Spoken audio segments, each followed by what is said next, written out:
오늘 새벽 우리에게 주신 하나님의 말씀은 역대하 21장입니다. 구약성경 683면입니다. 여호사밧이 그의 조상들과 함께 누우매 그의 조상들과 함께 다윗성에 장사되고 그의 아들 여호람이 대신하여 왕이 되니라. 여호사밧의 아들 여호람의 아우들 아사랴와 여히엘과 스가랴와 아사랴와 미가엘과 스바디아는 다 유다 왕 여호사밧의 아들들이라. 그의 아버지가 그들에게는 은금과 보물과 유다 견고한 성읍들을 선물로 후히 주었고, 여호람은 장자이므로 왕위를 주었더니 여호람이 그의 아버지의 왕국을 다스리게 되어 세력을 얻은 후에 그의 모든 아우들과 이스라엘 방백들 중 몇 사람을 칼로 죽였더라. 여호람이 왕위에 오를 때 나이가 32세라 예루살렘에서 8년 동안 다스리니라. 그가 이스라엘 왕들의 길로 행하여 아합의 집과 같이 하였으니 이는 아합의 딸이 그의 아내가 되었습니다. 그가 여호와 보시기에 악을 행하였으나 여호와께서 다윗의 집을 멸하기를 즐겨하지 아니하셨음은 이전에 다윗과 더불어 언약을 세우시고 또 다윗과 그의 자손에게 항상 등불을 주겠다고 말씀하셨음이더라. 여호람 때에 에돔이 배반하여 유다의 지배하에서 벗어나 자기 위에 왕을 세우므로 여호람이 지휘관들과 모든 병거를 거느리고 출정하였더니 밤에 일어나서 자기를 애워싼 에돔 사람과 그 병거의 지휘관들을 쳤더라. 이와 같이 에돔이 배반하여 유다의 지배하에서 벗어났더니 오늘까지 그러하였으며, 그때 림나도 배반하여 여호람의 지배하에서 벗어났으니 이는 그가 그의 조상들의 하나님 여호와를 버렸음이더라.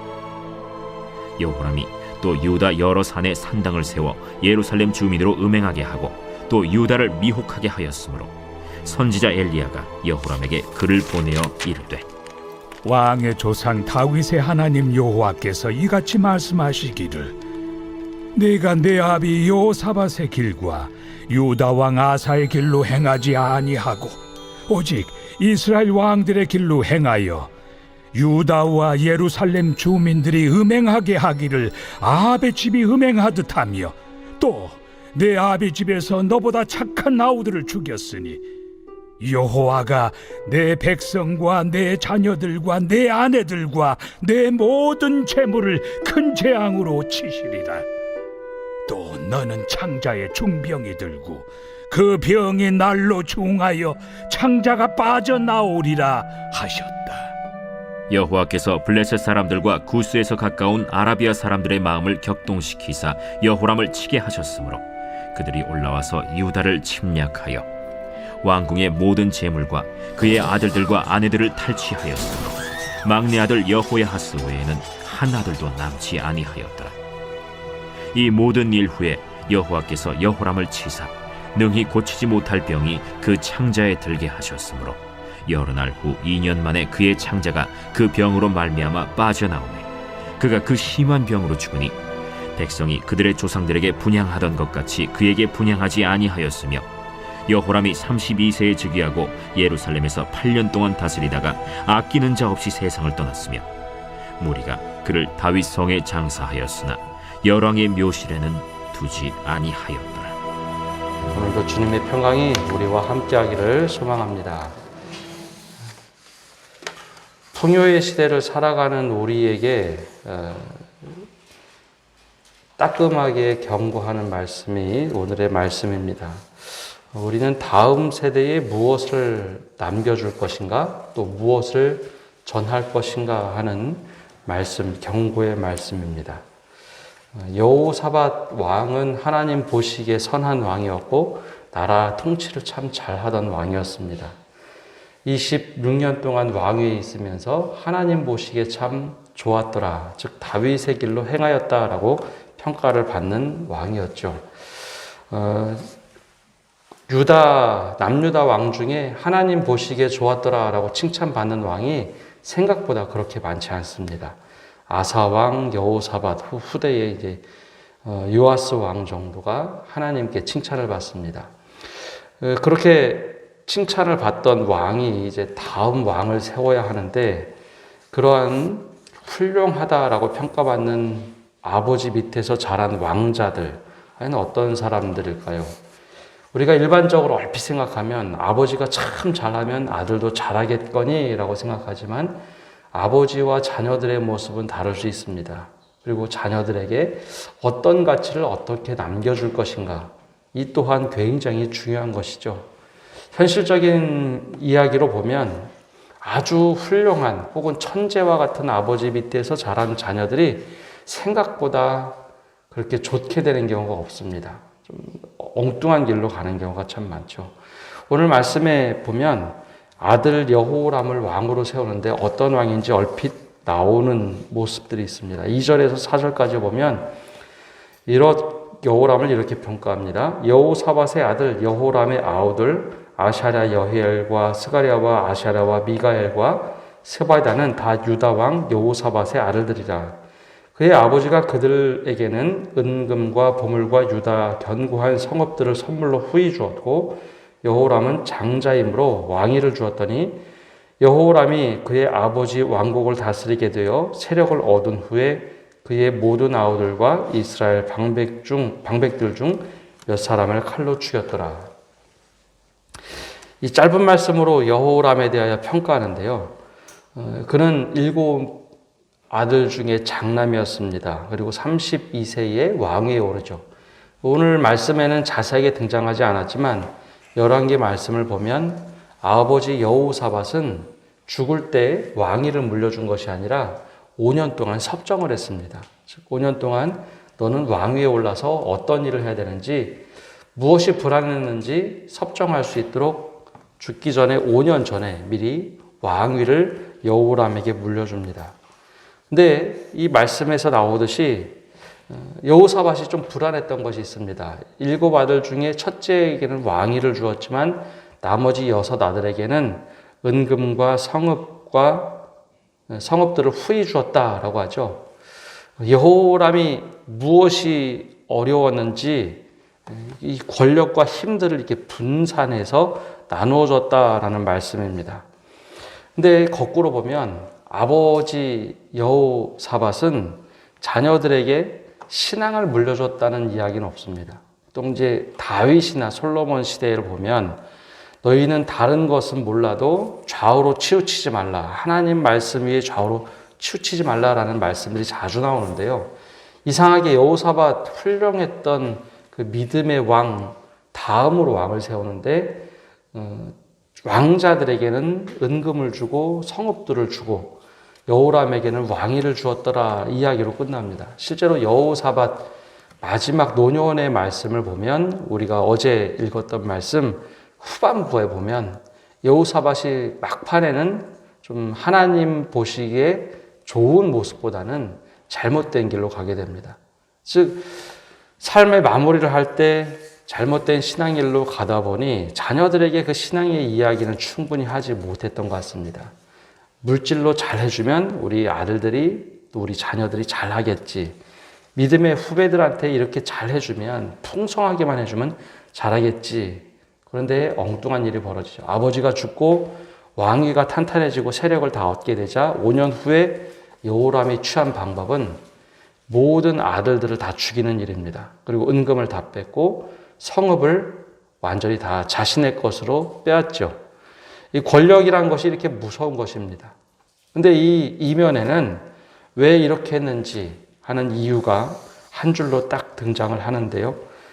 6절 말씀을 보면 이렇게 등장을 합니다. 그가 이스라엘 왕들의 길로 행하여 아합의 집과 같이 하였으니 이는 아합의 딸이 그의 아내가 되었음이라. 그가 여호와 보시기에 앙을 행하였다라고 되어 있습니다. 그러니까 여호사밧 아버지 선친이 여호람을 결혼을 시키는데 사실 이 화친이라는 동맹을 통해서 결혼을 시켰습니다. 지금까지 다른 왕들의 경우에는 대체적으로 이스라엘 내에서 왕비를 뽑아서 결혼을 시켰는데 여호사밧이 보기에는 북이스라엘과 화친을 맺어서 서로 평화롭게 지내는 것이 좋다고 평가를 했던 것 같습니다. 계속해서 전쟁 중에 있었고 그들과 함께 갈등이 있다 보니 아합의 딸을 데려다가 아들에게 준 것이죠. 이때부터 이것이 패착이 되었습니다. 아합의 딸이 이세벨의 딸이고 모든 것이 섞였다 보니 그 여인은 이방신을 구체적으로 섬기던 여인이었죠. 그래서 탐욕을 이야기합니다. 그 여인이 배웠던 것은 아합에게 대항하는 모든 사람들 혹은 왕권에 대항하는 모든 사람들은 죽이는 것이 너무나 익숙한 가문에서 태어났던 여인입니다. 아합에 대항한다? 그러면 모든 것을 빼앗을 수 있는 그런 집안이었죠. 남편에게 계속 그것을 요구했던 것 같습니다. 그래서 이 한 줄로 딱 표현하는데 아합의 딸을 아내로 맞이하였더라. 본인이 직접 맞이한 것이 아니라 아버지가 모든 것을 다 이루어 놓은 상태에서 그렇게 해주었던 것이죠. 그래서 그 여인이 부추긴 결과 모든 형제들을 죽이는 일입니다. 왕권에 도전될 만한 모든 일은 다 없애버리는 것이죠. 그리고 나서 행하는 일들이 신상들을 가져 들어오는 일입니다. 제일 먼저 이렇게 형제들을 죽이고 났더니 왕권이 흔들리기 시작합니다. 나라가 흔들리기 시작하는데 오랫동안 자신들의 지배 아래 있던 에돔이 배반하기 시작합니다. 그리고 그 결과 림나도 함께 따라서 배반의 길로 들어오게 되죠. 여호람이 미처 예상하지 못했던 일입니다. 자신이 열심히만 하고 오히려 자신의 권력이 세지면 나라가 잘 되거니 했지만 오히려 외척들은, 그 외국에 있는 적들은 점점점 부상하기 시작합니다. 하나님께서 자신을 버리자 하나님께서는 남유다를 내려놓기 시작합니다. 하나님의 지금까지 보호하시고 다스리던 남유다였는데 하나님께서 자신을 버리는 왕의 모습을 보고 하나님께서 회초리를 들어 때리기 시작하죠. 그러면 정신을 차리고 조금 무엇인가 더 잘할 것 같잖아요. 근데 그렇지가 않았습니다. 눈에 보이는 신들을 더 따르기 시작합니다. 그 말씀이 11절에 등장합니다. 11절에 보면 여호람이 또 유다 여러 산에 산당을 세워 예루살렘 주민으로 음행하게 하고 또 유다를 미혹하게 하였다라고 되어 있죠. 나라가 어렵고 나라가 힘들면 전통적인 유다 왕들은 하나님께 겸비하는 일입니다. 우리가 어떻게 해야 되겠습니까? 무릎을 꿇고 기도하는 일이 우선이었는데 이 아합의 딸을 아내로 맞이하자 그것보다는 눈에 보이는 산당을 더 의지하게 됩니다. 산당을 다 만들어서 산당에서 다 제사하게 하라. 예배하게 하라. 이것이 여호람이 취한 방법이었죠. 그러자 급기야 북쪽에서 활동하던 엘리야 선지자가 편지를 보냅니다. 여호람에게 편지를 보내서 경고를 하죠. 하나님께서 말씀하셨다. 어찌하여 여호사밧의 길과 유다 왕 아사의 길로 행하지 아니하냐. 이 표현이 무슨 표현인가 하면 아버지와 할아버지 왕은 정말 하나님 보시기에 정직한 왕이었는데 어찌하여 아버지와 할아버지의 길로 따르지 아니하는가 하는 경고를 하죠. 그러면서 오히려 남유다 왕이면 다윗의 길로 행해야 하는 것이 맞을 텐데 어찌하여 이스라엘의 왕들의 길로 행하느냐, 즉 아합의 길로 행하느냐라는 경고를 합니다. 그래서 하나님께서 네 모습, 악한 모습을 보고 이제는 하나님께서 심판하시겠다라는 이야기를 합니다. 그것이 14절과 15절에 나오죠. 여호와가 내 백성과 내 자녀들과 내 아내들과 내 모든 재물을 큰 재앙으로 치리시리라. 또 너는 창자 중에 중병이 들고 그 병이 날로 중하여 창자가 빠져나오리라 하였더라. 이와 비슷한 이야기가 히스기야에도 한번 임한 적이 있습니다. 선지자들의 경고였죠. 그럼 보통 믿음이 조금 있던 왕들은 겸비합니다. 하나님 내가 어떻게 하겠습니까? 하나님이 재앙을 거둬주십시오 하고 기도를 하거나 하나님께 매달리는데 여호람은 그러지 않습니다. 여호람은 그렇게 행하지 않습니다. 자신의 길로 그냥 끝까지 가버립니다. 그 결과 아라비아 사람들의 마음이 격동해서 결국 여호람을 치러 올라오죠. 여호람이 회심했다, 회개하였다라는 말이 오늘 말씀에 보면 등장하지 않습니다. 끝까지 자신의 길로 가게 되죠. 풍요로운 시대에 우리가 어떻게 살아야 될까 제가 처음에 그 화두를 던졌는데요. 여호사밧의 시대는 정말 풍요로운 시대였습니다. 그리고 왕권도 강화되었던 시대입니다. 에시온 게벨이라고 제일 아래쪽에 이스라엘 제일 남단에 보면 바다가 나오는데요. 그 바다에서 무역을 할 정도로 풍요로운 나라가 되었습니다. 그 후손들에게 무엇을 남겨줄까? 이상하게도 여호사밧은 풍성함을 나눠주는 데는 아주 최선을 다했습니다. 은과 금을 나눠주고 성읍들을 나눠주고 왕권을 나눠주고. 근데 정작 믿음으로 어떻게 살아야 될지는 이상하게 왕으로서 알려주지 않았습니다. 그 결과 여호람은 권력을 취하기만 하면 되겠다. 그래서 권력에 사로잡혀서 하나님을 버리는 일, 그리고 아내의 이야기를 듣고 결국 신앙에서 떠나는 모습, 하나님의 경고와 선지자들의 경고가 와도 자신의 길로 그냥 내달리는 사람이 되어버렸습니다. 그 결과 나라에 큰 손상을 입습니다. 왕후들도 다 빼앗기고 자녀들도 빼앗기고 왕실 금고가 털리는 그런 결과를 맞이하게 되죠. 그리고 형제들도 아들들도 다 죽고 한 명만 딱 남게 됩니다. 이것이 여호람의 마지막 삶입니다. 우리는 과연 믿음의 후손들에게 무엇을 남겨줄 수 있을까요? 우리 믿음의 후배들에게 어떠한 가치를 남겨줄 수 있을까요? 금은보화, 재물이라고 하는 것은 3대를 가지 못한다라는 이야기들이 있지 않습니까? 아무리 좋은 것을 남겨줘도 정신과 가치 혹은 믿음이 없다면 그것은 금방 무너질 수밖에 없는 허상과 같은 겁니다. 종종 우리들이 표현하는 것처럼 정말 중요한 것은 눈에 보이지 않는 가치 혹은 믿음입니다. 과연 우리는 어떤 것을 물려줄 수 있을까요?